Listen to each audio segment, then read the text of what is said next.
Hello guys, welcome back. We are back with part 5 of reviewing toys. We left off on Kevin, I believe, so we're just gonna quickly find him. Okay, so Kevin is actually quite a good toy once you get him upgraded. Personally, he used to be used a lot for Endless a couple of updates ago. I'm not sure if that's still the case anymore with Kevin, but he is quite an overall good toy to use. I feel like his pricing is very fair for the tower because he gets more buffs the longer he attacks, and it increases his buffs the longer he attacks. If I have to be really nitpicky, I would say he's probably better suited for normal runs at this moment of time. Any other toys, when they get changed, might be better, but I'm still waiting for Kevin's to be really good again for endless mode. So that's why I say he's more of a normal runner in my opinion. Okay, for Sky, Sky, Sci-Fi, however you pronounce it. I have no clue, but okay. Personally, I don't use this toy. I feel like this needs to get a whole new rework because the toy is utterly awful in my opinion. No one ever uses this toy, and if you ever do see anyone using this, you might question them why they're using it, or if they're just generally just trying it out, then fair enough. But I won't recommend getting this toy at all because it's not great at the minute. This is quite a bad toy to use, and even its ability sucks. It really does, honestly.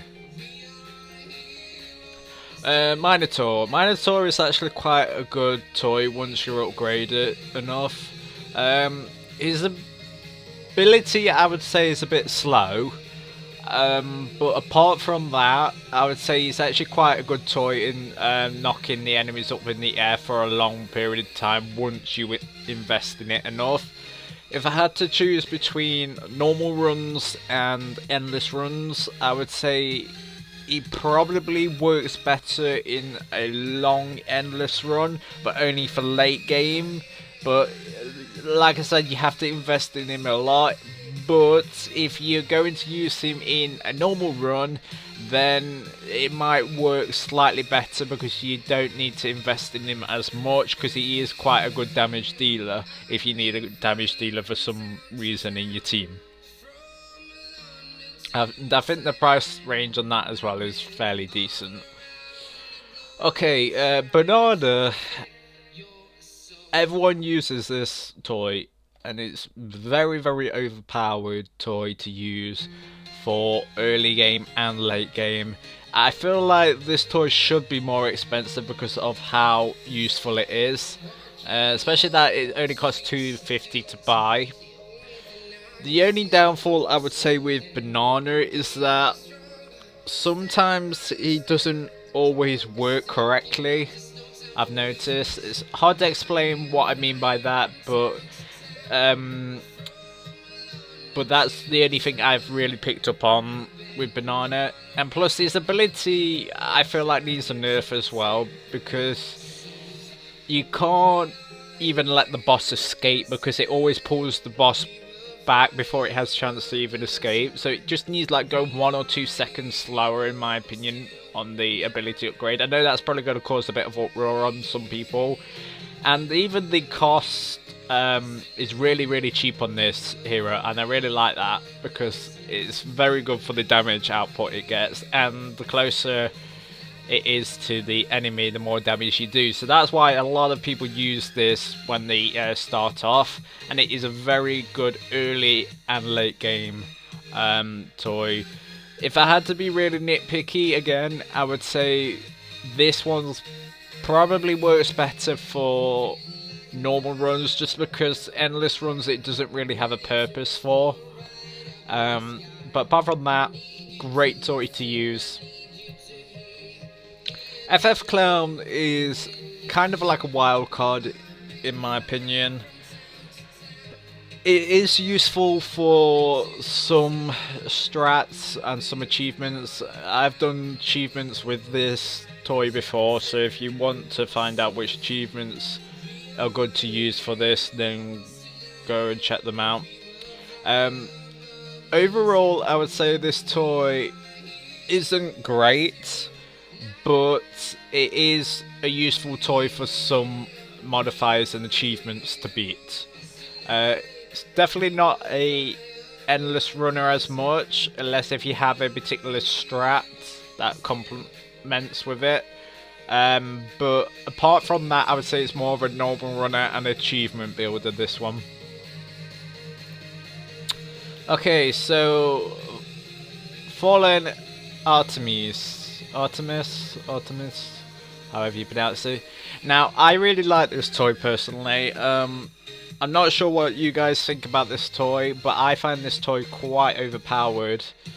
Obviously, the only down for it with this toy is that you need to get the enemies down below 50% HP for its skill to activate and hit any enemy on the map. But it does do double damage when it skills on the enemies. So once you upgrade this enough again, it does some really good damage. It's more of a normal running than an endless runner, yet again, but if you find a build that complements with your strat, then you might get a good, decent game out of it. I don't know, but I haven't found a good strat with this build yet for endless. Okay, MOTG Survivor. I hardly ever see anyone use this toy. It is a good toy actually to use. I feel like this is a bit underlooked, this toy, because its abilities kind of do suck in a way, but they are actually quite good once you upgrade them, because the damage of this toy is quite decent, and especially when it activates its ability, it can hit any enemy that it's hit anywhere on the map, regardless if it's not in range. And the pricing of it's pretty cheap. Again, I would say this is better in a normal run than an endless run. But that's just my opinion. Okay, so the next one, Mr. Bling. This used to be very, very overpowered again. I think it still is if you upgrade it enough. Basically, the reason why I say this is very overpowered is because if you upgrade this enough, it will freeze every single enemy that it touches. And the longer you upgrade this, the more it stuns the enemies. If I had to be really nitpicky, I would say this is probably a better stunner than the Cold Developer, but this is only for stunning. It's not for stunning and dealing ×2 damage, if you get what I'm saying, because Cold Developer deals extra damage when it freezes. This one just adds more seconds to stall.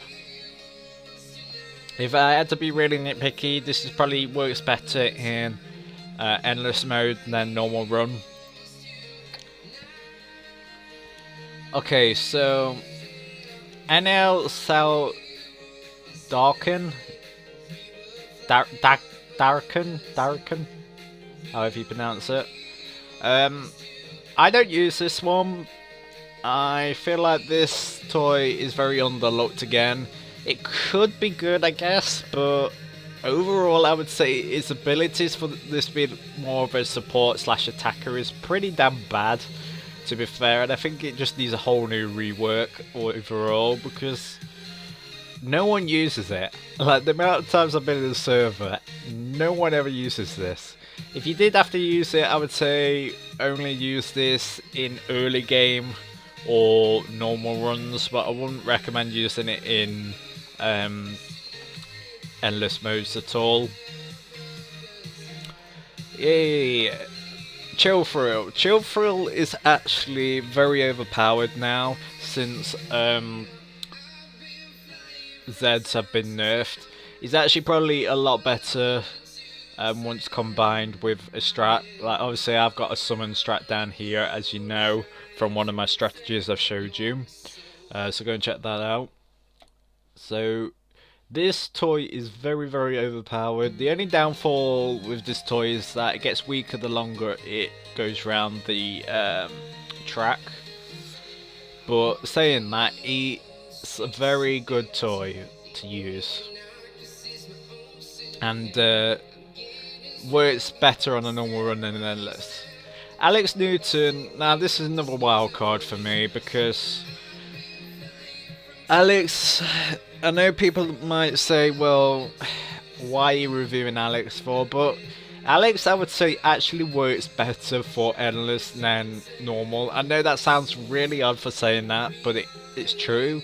I believe Alex works better for endless than normal.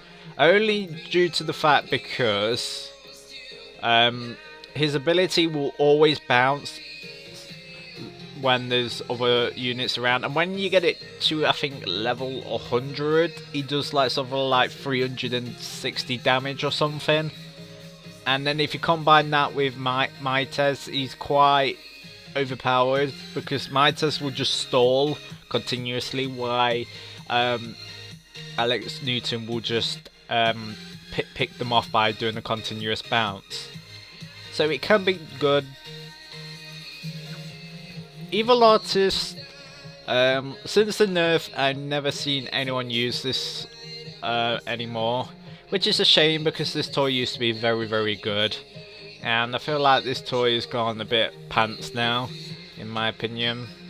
The pricing, I would say, is okay on it. I would say probably due to the nerf, it could do either being cheaper or upping the damage or something on it, because it's just not used anymore. If I had to be really nitpicky again, I would say this probably would work better in normal now than endless runs. Endless it used to be very overpowered for, but I would say this probably works better in normal now. Firebrand 1. Firebrand 1 is another toy that's never used. I feel like it could be good because of the continuous burn it does, but the pricing of it is so expensive that it just makes it rubbish, and the damage barely goes up as well. So if the damage or something was up higher on that, I would say this toy would be actually worth investing in a lot, but I wouldn't bother really investing in it at the moment of time, guys. Right, so we'll be back with part 6 in a minute or two. So stay tuned for that and we'll be right back.